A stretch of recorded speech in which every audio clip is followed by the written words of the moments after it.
ఈరోజు రెసిపీ వచ్చేసి చాలా simple and easy paneer matar masala curry. చాలా సింపుల్ అండ్ ఈజీగా చేసేసుకోవచ్చు.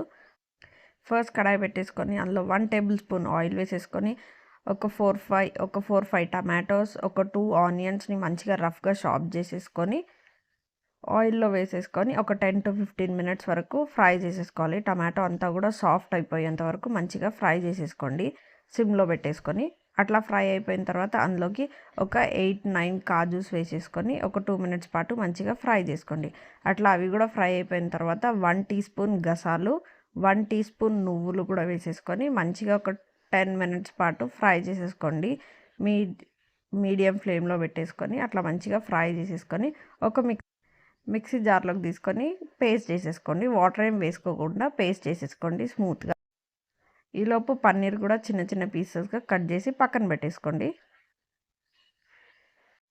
ఇప్పుడు ఇంకో ప్యాన్ తీసేసుకొని అందులో కాస్తంత బటర్ వేసేసుకొని బటర్ మెల్ట్ అయిపోయిన తర్వాత కట్ చేసి పెట్టుకున్న పన్నీర్ పీసెస్ కూడా వేసేసుకొని మంచిగా కలుపుతూ ఒక 5 మినిట్స్ పాటు ఫ్రై చేయండి. అంతే, స్లోగా కలపండి. అట్లా మెల్లగా పన్నీర్ కొంచెం కలర్ చేంజ్ అయ్యేంత వరకు ఫ్రై చేసేసుకోండి. చాలా సింపుల్ ప్రాసెస్, టేస్ట్ అయితే బాగుంటుంది. రెసిపీ ట్రై చేసి మీకు ఎలా అనిపించింది నాతో కామెంట్స్లో షేర్ చేసేసుకోండి. ఇట్లా కొంచెం కలర్ చేంజ్ అయ్యేంత వరకు ఫ్రై చేసుకొని పక్కన పెట్టేసుకొని ఇప్పుడు ఇంకొక కడాయి పెట్టేసుకొని అందులో 2 టేబుల్ స్పూన్స్ ఆయిల్, కాస్తంత బటర్ వేసేసుకొని బటర్ వేడైపోయిన తర్వాత మెల్ట్ అయిపోయిన తర్వాత ఇప్పుడు అందులోకి చూపిస్తున్నట్టుగా గరం మసాలాలన్నీ కొంచెం కొంచెంగా వేసేసుకొని మంచిగా ఫ్రై చేసేసుకోండి.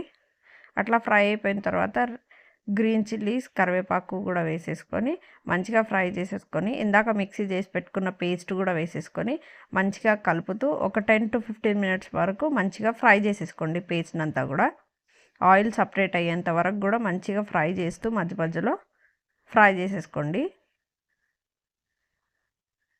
అట్లా ఫ్రై అయిపోయిన తర్వాత అందులోకి పచ్చి బఠానీ కూడా వేసేసుకొని మంచిగా ఒక 10-15 మినిట్స్ వరకు సిమ్లో పెట్టేసుకొని మంచిగా ఫ్రై చేసేసుకోండి. బఠానీ అంతా కూడా మంచిగా కుక్ అయిపోయేంత వరకు మధ్య మధ్యలో కలుపుతూ ఫ్రై చేసేసుకోండి.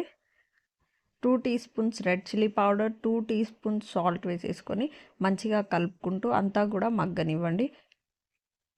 అట్లా మగ్గిపోయిన తర్వాత అందులోకి 1/2 teaspoon garam masala, 1 teaspoon kasuri methi కూడా వేసేసుకొని మంచిగా కలిపేసుకొని ఫ్రై చేసేసుకోండి. అట్లా మొత్తం అంతా కూడా ఆయిల్ రిలీజ్ అయ్యేంత వరకు ఫ్రై చేసేసుకోండి. అట్లా ఫ్రై అయిపోయిన తర్వాత ఫ్రై చేసి పెట్టుకున్న పన్నీర్ని కూడా వేసేసుకొని ఒకసారి మంచిగా కలిపేసి ఒక 2 మినిట్స్ పాటు మగ్గనివ్వండి. ఒక 2 మినిట్స్ మగ్గిన తర్వాత అందులోకి 1 glass or half glass water వేసేసుకొని ఒక 5-10 మినిట్స్ కుక్ అవ్వనివ్వండి. అంతే, పన్నీర్ ఎక్కువ కుక్ చేయకూడదు. ఒక 5-10 మినిట్స్ అయితే కర్రీ రెడీ. ఇట్లా కర్రీ అంతా కూడా కుక్ అయిపోతుంది. చూస్తున్నారు కదా ఎంత టేస్టీగా అనిపిస్తుందో. కాసేపటికి ఇట్లా థిక్ అయిపోతుంది. కన్సిస్టెన్సీని బట్టి మీరు ఆఫ్ చేసేసుకోవడమే. చల్లగా అయినాక గ్రేవీ ఇంకా కాస్త థిక్ అవుతుంది. సో ఇక్కడ వచ్చేసి పన్నీర్ మటర్ మసాలా కర్రీ రెడీ అయిపోయింది. నా వీడియో కనుక మీకు నచ్చినట్టయితే please like, share and subscribe.